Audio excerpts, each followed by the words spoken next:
ಹಾಸನ ಕಳೆದ ಅಲ್ಲ ಅದಕ್ಕಿಂತ ಹಿಂದಿನ ಬಾರಿ ಚುನಾವಣೆಯಲ್ಲಿ ಯಾವ ರೀತಿ ಇತ್ತು ಇವ್ರಿಗೆ ಪ್ರಾಬಲ್ಯ, ಮಂಡ್ಯದಲ್ಲಿ ಹೇಗಿತ್ತು, ಈಗ ಮೊನ್ನೆ ನಡೆದ ವಿಧಾನಸಭಾ ಚುನಾವಣೆಯಲ್ಲಿ ಯಾವ ರೀತಿ ಫಲಿತಾಂಶಗಳು ಬಂತು. Losing the ground. JDS is losing. Clean sweep ಆಗಿದ್ದ ಕ್ಷೇತ್ರದಲ್ಲೂ ಕೂಡ ಪ್ರಾಬಲ್ಯ ಕುಸಿತ ಅನಿವಾರ್ಯ. ಬಿಜೆಪಿ ಒಪ್ಕೊಳ್ಳಿ, ಅದಕ್ಕೇನೆ ಈ ಬೃಹತ್ ರೋಡ್ ಶೋ, ಅದಕ್ಕೋಸ್ಕರನೇ ಡಬಲ್ ಶಾಲು ಒಪ್ಕೊಳ್ಳಿ.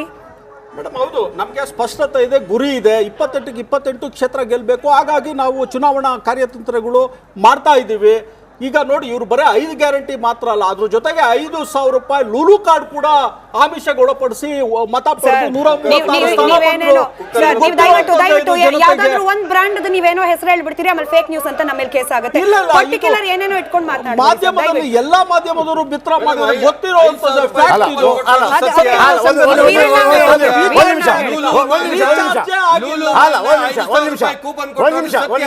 ಒಂದ್ ನಿಮಿಷ. ಬಿಜೆಪಿಯ ಮತ್ತು ಜೆಡಿಎಸ್ನ ನೀವು ನಾಯಕರಿದ್ದೀರಿ.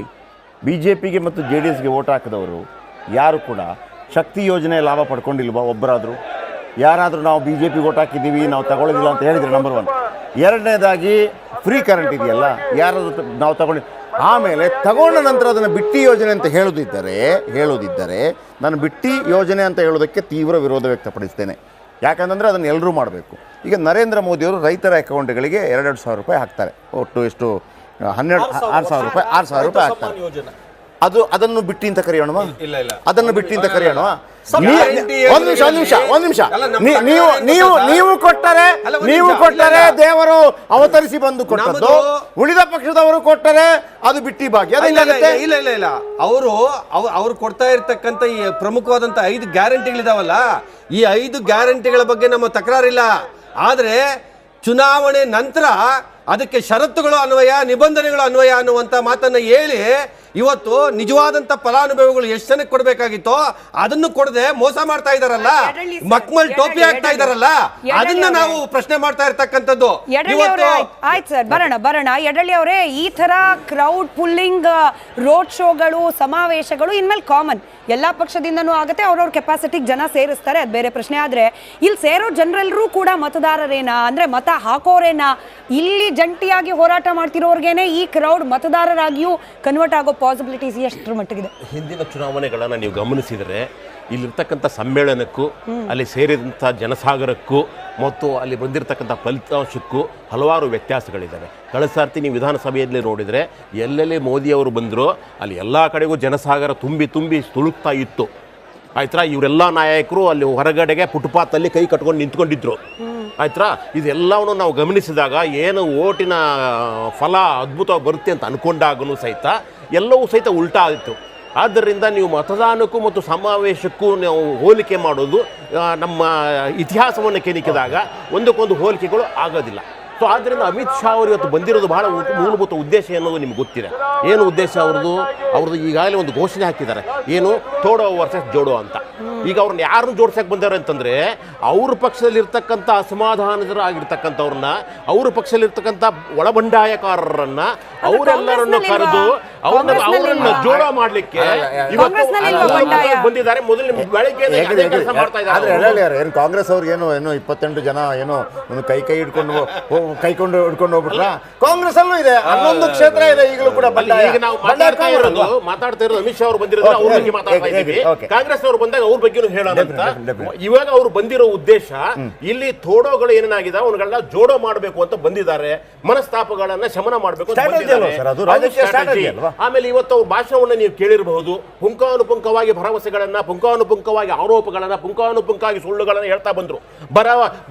ವಿಳಂಬವಾಗಿ ಬರ ಪರಿಹಾರಕ್ಕೆ ಇವರು ಅಪ್ಲಿಕೇಶನ್ ಕೊಟ್ಟರು ಅಂತ ಹೇಳಿದ್ರು. 4 ತಿಂಗಳು ಡೇಟ್ ವೈಸ್ ನಾನು ಹೇಳ್ತೀನಿ ನಿಮಗೆ. 4 ತಿಂಗಳು ಹಿಂದೆನೆ ಮಾಡಿದ್ದಾರೆ. ಇವತ್ತವರೆಗೂ ಸಹಿತ ಉನ್ನತ ಮಟ್ಟದ ಒಂದೇ ಒಂದು ಸಭೆಯನ್ನು ಕರೆದಿಲ್ಲ. ಇಲ್ಲಿ ಬರದಿಂದ ಜನ ಸಾಯ್ತಾ ಇದ್ದಾರೆ. ಕೇಂದ್ರ ಸರ್ಕಾರದಿಂದ ಬರ್ತಕ್ಕಂಥ ಅನುದಾನ ಬರಬೇಕಾಗಿತ್ತು, ಅವುಗಳನ್ನು ಕೊಟ್ಟು ಬಿಟ್ಟು ಇಲ್ಲಿ ಬಂದು ಹೇಳಿದ್ರೆ ನಾವೆಲ್ಲರೂ ಸಹಿತ ಹೆಮ್ಮೆ ಪಡ್ತಿದ್ವಿ. ನಮಗೆ ಬರಬೇಕಾಗಿರ್ತಕ್ಕಂಥ ಪಾಲನ ಕೊಟ್ಟರು, NRDA ಪಾಲನೆ ಕೊಟ್ಟರು ಅಂತ ಹೇಳ್ಬೋದಿತ್ತು. 1 ನಿಮಿಷ ಸರ್, ಆಮೇಲೆ ನೀವು ಹೇಳಿ ಪರವಾಗಿಲ್ಲ.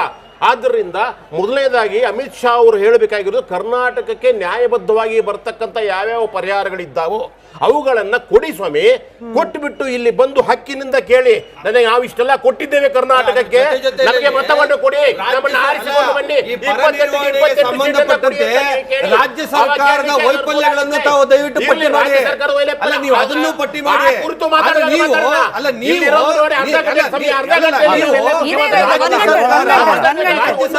ಯಾವ ತರ ವೈಫಲ್ಯವನ್ನು ಕಾಣ್ತಾ ಇರೋದನ್ನ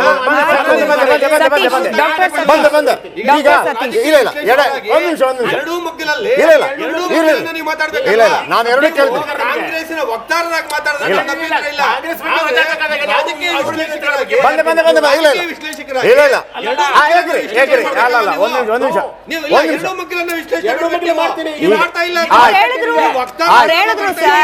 ಕಾಂಗ್ರೆಸ್ನವ್ರು ಬಂದಾಗ ಕಾಂಗ್ರೆಸ್ ನಾಯಕರು ಮಾತಾಡ್ತಾರೆ, ಬಿಜೆಪಿ ಅವರು. ಒಂದ್ ನಿಮಿಷ ವೆಂಕಟೇಶ್ ಅವರೇ, ಈಗ ನಿಮಗೆ ಆರಂಭದಲ್ಲಿ ಬಿಜೆಪಿ ಬಗ್ಗೆ ಕೇಳಿದ್ರು ಅಂತನಾ ಅಥವಾ ಮೊದಲು ಕಾಂಗ್ರೆಸ್ ಬಗ್ಗೆ ಕೇಳಬೇಕಿತ್ತು ಅಂತನಾ? ಈಗ ಇರ್ಲಿ ನಾನು ಕಾಂಗ್ರೆಸ್ ಬಂದಾಗ ಎಡಾಳಿ ಅವ್ರ ಹತ್ರ ಹೆಂಗ್ ಮಾತಾಡಿಸ್ಬೇಕು ನನಗೆ ಗೊತ್ತಿದೆ, ನಾನು ಕೇಳ್ತೀನಿ. ಈಗ ಒಂದು ಪ್ರಶ್ನೆ, ರಾಜ್ಯದ ಜನತೆ ಒಂದು ಕೇಳ್ತಾರಲ್ವಾ. ಈಗ ಸಿದ್ದರಾಮಯ್ಯನವರು ಟ್ವೀಟ್ ಮಾಡಿದ್ರು, ನಮ್ಮ 18,000 ಕೋಟಿ ದುಡ್ಡು ಕೊಡಲಿಲ್ಲ, 5 ತಿಂಗಳಾಯ್ತು ಅಂತ ಹೇಳಿ. ಈ ಪ್ರಶ್ನೆ ಎದುರಾದಾಗ ಜನರಿಗೆ ನೀವು ಏನು ಉತ್ತರ ಕೊಡ್ತೀರಿ ಅದು ಹೇಳಿ ನನಗೆ ಮೊದಲು. ಅದೇನು ಉತ್ತರ ಕೊಡ್ತೀರಿ? ಅಲ್ಲಲ್ಲ, ನರೇಂದ್ರ ಮೋದಿಯಾಗಿ ಕೊಡಬೇಕು. ನರೇಂದ್ರ ಮೋದಿ ಪ್ರಧಾನಮಂತ್ರಿಗಳಾಗಿರ್ತಕ್ಕಂಥ ನರೇಂದ್ರ ಮೋದಿ ಆದಿಯಾಗಿ, ನಮ್ಮ ನಿರ್ಮಲಾ ಸೀತಾರಾಮನ್ ಫೈನಾನ್ಸ್ ಮಿನಿಸ್ಟರ್ ಆದಿಯಾಗಿ ಪ್ರತಿಯೊಬ್ಬರೂ ಈಗಾಗಲೇ ಸಾಕಷ್ಟು ಸಂದರ್ಭದಲ್ಲಿ ಕೇಂದ್ರ ಸರ್ಕಾರದಿಂದ ರಾಜ್ಯ ಸರ್ಕಾರಕ್ಕೆ ಬಂದಿರತಕ್ಕಂಥ ಅನುದಾನಗಳ ಪಟ್ಟಿಯನ್ನ ನೀಟಾಗಿ ಎಲ್ಲವನ್ನೂ ವಿಶದವಾಗಿ ಜನರ ಮುಂದೆ ಇಟ್ಟಿರ್ತಕ್ಕಂಥದ್ದು. ಅದರಲ್ಲಿ ಏನು ಮುಚ್ಚುಮರೆ ಮಾಡದ ಅಲ್ಲ ರೀ.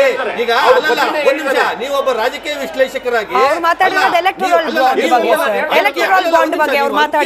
ಸಮೇತ ನೀವು ಅಂಕಿಅಂಶಗಳ ಸಮೇತ ಅಲ್ಲ, ಒಂದ್ ನಿಮಿಷ, ನೀವು ಅಂಕಿಅಂಶಗಳ ಸಮೇತ ಏನಾದ್ರು ಅದನ್ನ ನೀವು ಬಿಡಿಸಿ ಹೇಳ್ರಿ. ಅದು ಬಿಟ್ಬಿಟ್ಟು ನೀವು ಕಾಂಗ್ರೆಸ್ನವ್ರ ರೀತಿಯಲ್ಲಿ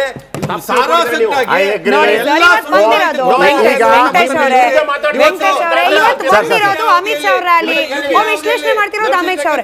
ಸತೀಶ್, ಡಾಕ್ಟರ್ ಸತೀಶ್ ಇಲ್ಲಿ ಕಿತ್ತಾಡ್ತಾ ವೆಂಕಟೇಶ್ ಅವರೇ ಕ್ವಿಕ್ ಆಗಿ ಬ್ರೇಕ್ ತಗೊಳ್ಳಿ. ನಮಸ್ಕಾರ, ಕರ್ನಾಟಕ ಪ್ರೈಮ್ ಟೈಮ್ಗೆ ಸ್ವಾಗತ. ನಾನು ಜಯಪ್ರಕಾಶ್ ಶೆಟ್ಟಿ. ಇಡೀ ಕರ್ನಾಡು ಇವತ್ತು ರೆಬೆಲ್ ಆಗಿ ನಿಂತಿದೆ. ಈ ಹಗರಣಗಳನ್ನು ಸದನದಲ್ಲಿ ಪ್ರಸ್ತಾಪ ಮಾಡಲು ಕೂಡ ಕಾಂಗ್ರೆಸ್ ಹಿಂದೇಟು ಹಾಕಿದ್ದೇಕೆ? ನಿಮ್ಗೆ ಸಂಬಳ ಅದಕ್ಕೆ, ನಿಮಗೆ ವಾಹನ ಅದಕ್ಕೆ, ನಿಮಗೆ ವೆಪನ್ ಅದಕ್ಕೆ, ನೀವು ಅದನ್ನು ಸೆರೆ ಹಿಡಿಬೇಕಾಗಿತ್ತು. ನೀವು ವಿದ್ಯುತ್ ಬರ ಇದೆ ಅಂತ ಹೇಳ್ತಾ ಇದ್ದೀರಿ, ಎಲ್ಲಿ ಬರ ಇದೆ ನೀವು ಹೇಳಬೇಕು. ಪಾಕಿಸ್ತಾನ್ ಆಕ್ಯುಪೈಡ್ ಕಾಶ್ಮೀರ್ ಅದು ಎಂದೆಂದಿಗೂ ನಮ್ಮದು. 40 ಮೆಷಿನ್ಗಳು ತಂದಿತ್ತು ನೋಟ್ ಎಣಿಸುವುದಕ್ಕೆ, ಅದೇ ಹಾಳಾಯಿತು. ಮಥುರಾದ ಗಲಾಟೆ ಇದೆಯಲ್ಲ, ಅದು ಸ್ಥಳೀಯವಾಗಿ ಕೂತು ಪರಿಹರಿಸಬಹುದಾದಂಥ ಕಾನೂನಿದೆ.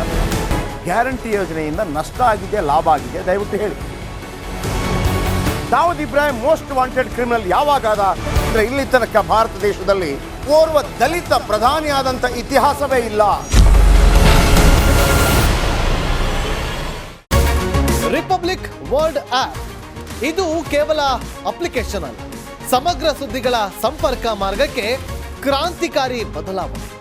ರಿಪಬ್ಲಿಕ್ ವರ್ಲ್ಡ್ ಆಪ್ ಕೇವಲ ಸುದ್ದಿ ಅಪ್ಲಿಕೇಶನ್ ಅನ್ನ ಪರಿಚಯ ಮಾಡ್ತಾ ಇಲ್ಲ, ಬದಲಾಗಿ ಡಿಜಿಟಲ್ ಸುದ್ದಿ ಬಳಕೆಯ ಹೊಸ ಯುಗಕ್ಕೆ ನಾಂದಿ ಹಾಡ್ತಾ ಇದೆ. ಇದೊಂದು ಬ್ರೇಕಿಂಗ್ ನ್ಯೂಸ್, ಪ್ರಭಾವಶಾಲಿ ಕಾರ್ಯಕ್ರಮಗಳಿಗೆ ಗಟ್ಟಿಯಾದ ವೇದಿಕೆ. ರಿಪಬ್ಲಿಕ್ ವರ್ಲ್ಡ್ ಅಪ್ಲಿಕೇಶನ್ ಈಗ ಲೈವ್ ಆಗಿದೆ. ಗೂಗಲ್ ಪ್ಲೇ ಸ್ಟೋರ್ ಮತ್ತು ಆಪಲ್ ಆಪ್ ಸ್ಟೋರ್ ಎರಡರಲ್ಲೂ ಲಭ್ಯವಿದೆ. ಈಗಲೇ ಡೌನ್ಲೋಡ್ ಮಾಡಿ.